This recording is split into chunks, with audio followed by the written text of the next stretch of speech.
Hey, what's up? This is Brandon Simmons from BrandonSimmons.biz, and this is my weekly video blog called Bullheaded, a review of the Houston Texans news, as well as a preview of the upcoming game matchups. So, this week, the Texans will be coming back home to take on the Arizona Cardinals in a game that is still a must win, even though it might not have a must win feel considering the opponent.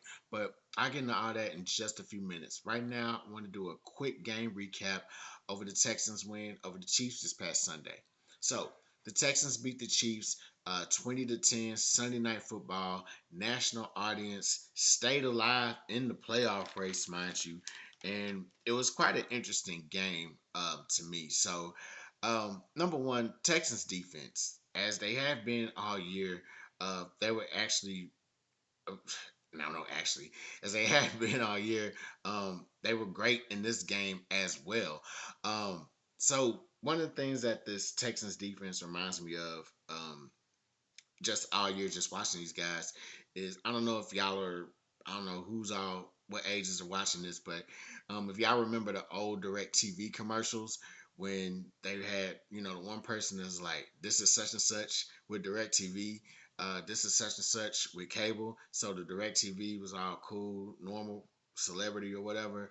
And the cable dude was like this bum, this whack dude, you know what I'm saying? That's how I feel like the Texans defense reminds me of whenever any offense gets to them.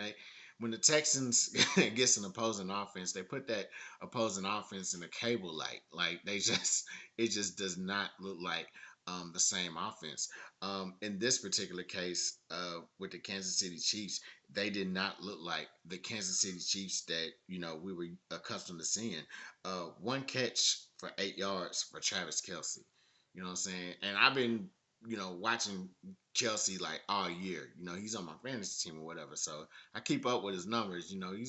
He's been doing pretty solid this year, but this is probably like this ain't no problem. This is one of his worst games of the year. You know what I'm saying? The same thing with Mahomes. Mahomes didn't look his greatest. He didn't even have a touchdown. He threw three interceptions in this game, got sacked twice. So defense really did a number on him as well. Couldn't get the offense going. He only looked great on like one drive, and I think that was in the third quarter when they actually tied the game up. But outside of that, they just looked discombobulated. They couldn't even get the fourth down conversions. Usually, you think of Kansas City Chiefs, fourth down, it's like, okay, they got this, but no, they didn't.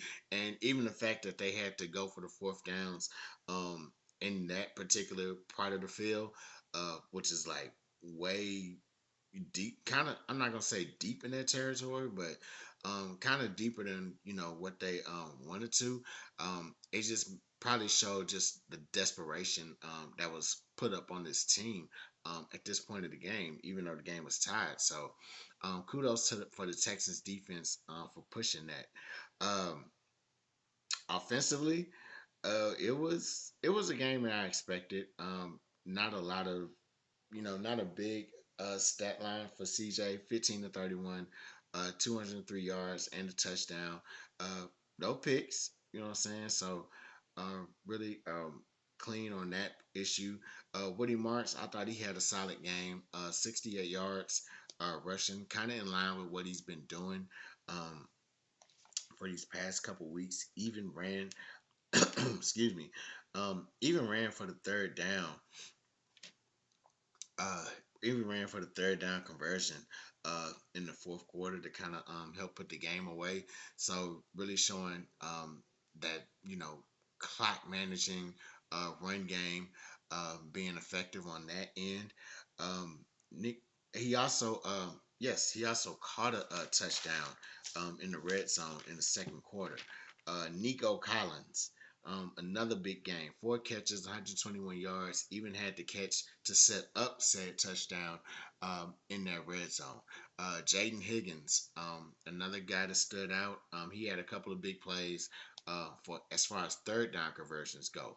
So just overall, really a great a performance by the offense in terms of like big plays and making and exceeding in the clutch moments, and that's going to be something that's really going to be needed. As the postseason come up, especially with the games in the last 2 weeks of the year, as the Texans try to solidify their playoff spots. You know what I'm saying? It's going to be all about the big play moments. Can the Texans rise up to those? Can they convert to third downs? Can they convert to fourth downs? Can they run the clock out? Things like that. So them demonstrating this in a game of this magnitude, it definitely says a lot. And so, speaking of a game of this magnitude, my one big takeaway just for this game is it was a big defining win for the Texans. A lot of times, throughout our history, we come across these games here and there. Either national audience or a lot on the line as far as the playoffs go. And sometimes we get it, sometimes we don't. The one moment I do remember vividly of us being in a certain position like this is probably Christmas Eve. We had Tom Savage as our quarterback, and I think that was the year Brock Osweiler. See, that's anyway. So saying those names, that's just bringing back bad memories. But anyway, uh, good and bad memories. But anyway, um, but yeah, I think Tom Savage was the quarterback.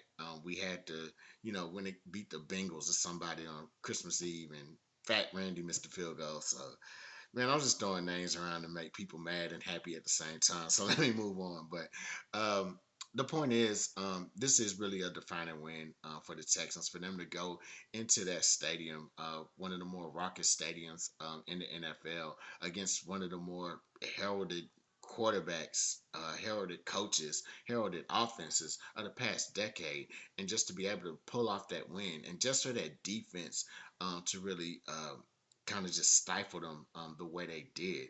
Uh, it's a really proud moment for this Texas team, just for this franchise in general, and considering everything that's going on as far as like the playoffs and all that other stuff. So big ups to the Texans for that win.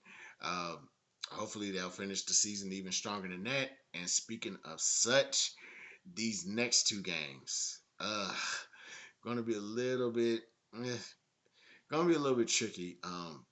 Just from observing these next two games. So, Texans they face the Arizona Cardinals on Sunday, and after that they're going to be facing the Las Vegas Raiders. Both games are going to be at home, so there's going to be a lot of. It seems like a ripe breeding ground, if you will. I guess that's the correct combination of words. It seems like a true breeding ground for like lapsing. This is really, trap game territory right here. And earlier in the season, you probably would have thought like, oh, Cardinals and Raiders coming to town. It's gonna be just two teams just trying to duke it out to finish the season. But with the recent turnaround in the middle of the season for the Texans, things have changed drastically, especially in the last few weeks. So now it's like you can look at these games either two ways. You can look at this as like, oh, we get kind of a relief before we take on the Chargers and the Colts at the end of the year, or you can kind of be a little bit cynical, a little bit pessimistic, and be like, these look a little trappy. You know what I'm saying?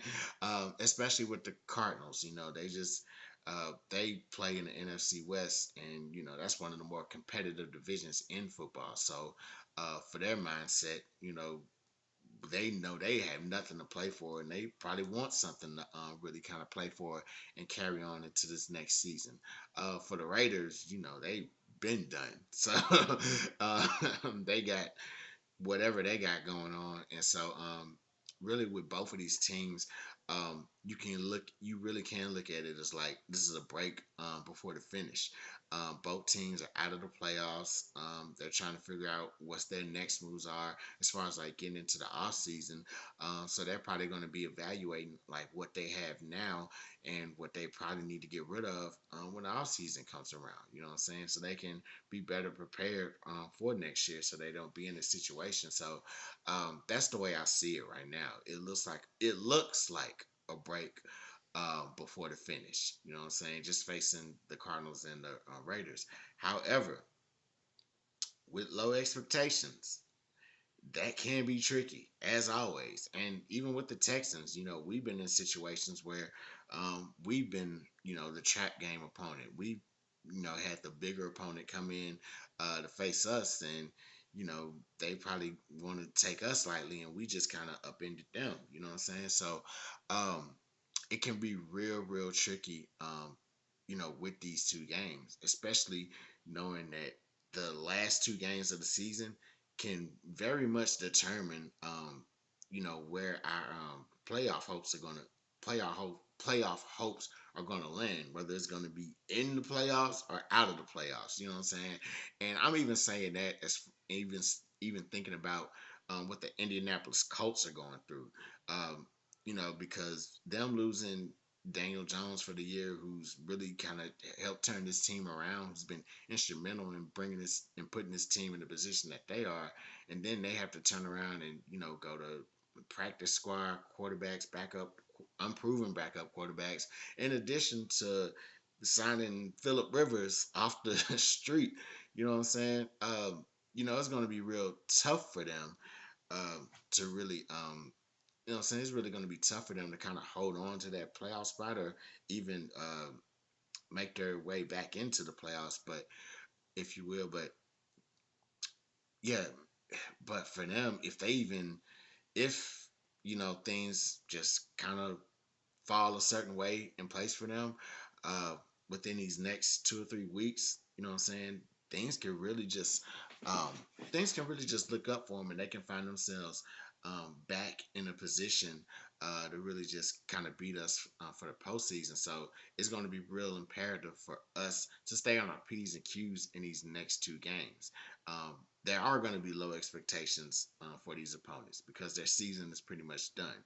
The roster is pretty much, yeah, it's some good players here and there, like, Cardinals, they have Trey McBride. I think Marvin Harrison Jr., he should be still healthy. But Jacoby Brissett, he's a solid veteran quarterback, a solid backup quarterback, if you will.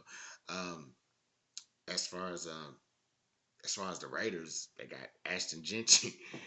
He's one of the better. He's one of the better rookies coming into the league this year, and so you know what I'm saying. This talent there, it just hasn't formulated to. It just hasn't formulated to give either one of these teams the success that they wanted. So, going to be real tricky to just kind of manage those expectations. So, with that being said, injury report.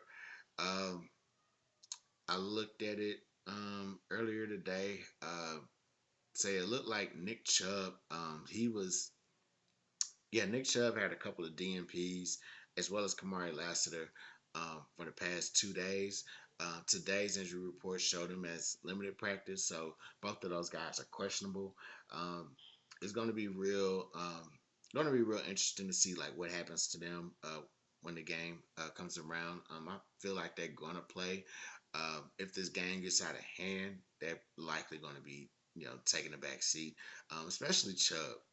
We're going to need their running game for the postseason. And Agumba Wale, he came in last week and scored the game-winning touchdown or the go-ahead touchdown for the Texans. So um, he's definitely someone that could probably get some more burn in these next two games, just to prevent like any further injuries wherever they need to be prevented at.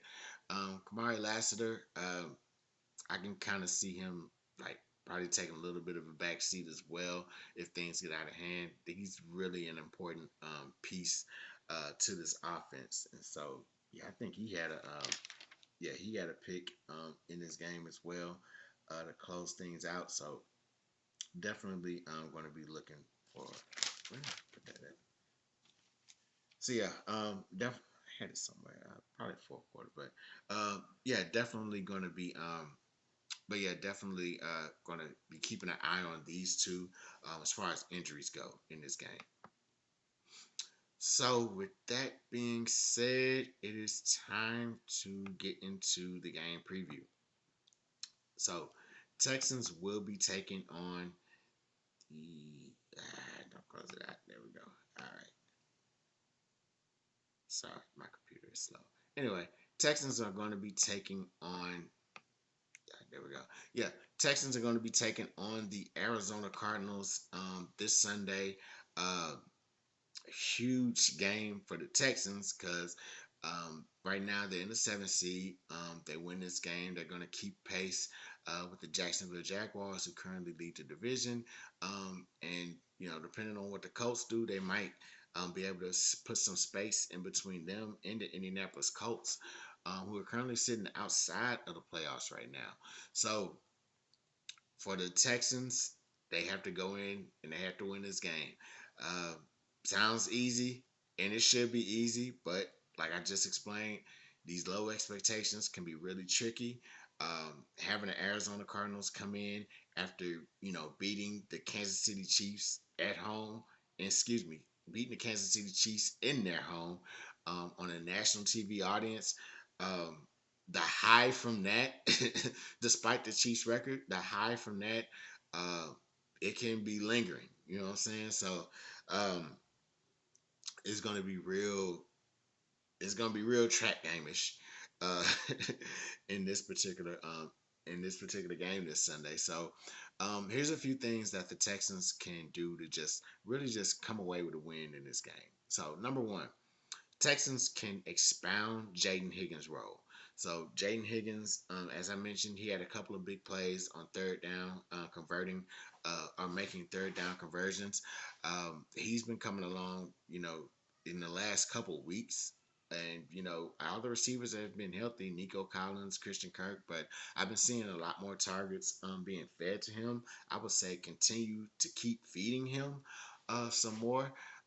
Get him involved in this offense. It's definitely going to help stretch the field, stretch the defense. When you now have that, I would probably even say second option at this point if he gets any more targets. So now you have, Collins, Higgins, you have Kirk on a couple of plays.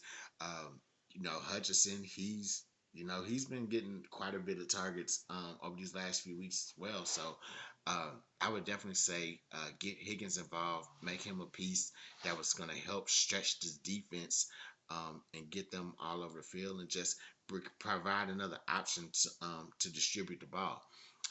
Number two, the pass rush. Got to turn it back up. So I think the Colts game, they were pretty quiet. This last game, they had 2 sacks in here. So um, I would say it's time to really since that Buffalo game, it seems like it's been a little bit quiet. So definitely they have to turn it back up. I would say, you don't have to get 8 sacks, but I would like to see a little bit more of the previous game, another multiple sack game from this defense, from this front seven. Just turn it back up. Let them know, like, y'all still here. And you know what I'm saying? Danielle Hunter, he had a crazy pressure on Patrick Mahomes on Sunday that forced one of the incompletions on a fourth down. So, what I'm saying? Really just continue to get into these quarterbacks' faces and then just kind of get home to the quarterback a little bit more often. Um, Number three, dominate. Look, this ain't the Chiefs, but this team isn't a pushover. The Cardinals, they've had a couple of close games. They actually started off the year 2-0. And then things just, for whatever reason, just been sour. And then you top that off with the Kyler Murray injury. And they've had a couple of close games with Jacoby Brissett as well. And they've also had a, crazy win over the Cowboys. And so, um, this team isn't a pushover. You know what I'm saying? But, you just not going to just you're just not gonna just look. They're not a pushover. You're just not gonna bully them. You know what I'm saying? If you want to beat them, you're gonna have to play hard. You're gonna have to. play the game the right way. You know what I'm saying? And the right way is execution and discipline. You know what I'm saying? So execute the plays, but also have discipline. You don't want penalties, unnecessary penalties, especially against a team like this. Because, like I said, they're looking to have something to hang their hat on their season about. You know what I'm saying? So, um, you want to make sure that you're executing on all cylinders. Um, you know what I'm saying? Try to be damn near perfect on every play. Uh, no wild penalties, none of that. Just go in there, you know what I'm saying? Um, Communicate, call what you need to call, and just run the plays on the right way. Um, this Cardinals team, they're no pushover, but 3 of the last 5 games they gave up 45 points, so they've been pushed. So they've definitely been pushed, but um, you definitely they've definitely been pushed, but each week is different. I feel like for this team, so go in here and do what you got to do. So those are my 3 things. Number one, expound Jaden Higgins' role. Um, Number two, pass rush. Get it back going, get it back for another multiple sack game, and just go in it and just dominate this team. You know what I'm saying? The Texans are the better team. There's no denying that. But it means nothing if they can't execute, if they can't, play disciplined football, smart football. So Texans do all those things. They should be able to walk away with a win and move on to the next one to stay alive in the playoffs. So that's all I got for y'all this week. I'm Brandon Simmons from BrandonSimmons.biz. If you're watching this on Facebook, facebook.com/BrandonBlog, like this video, like my page, share this page to your feed. If you're watching this on YouTube, like the video, subscribe to my channel, share this video with whoever you want to share it with. So, Brandon Simmons, BrandonSimmons.biz, holla black.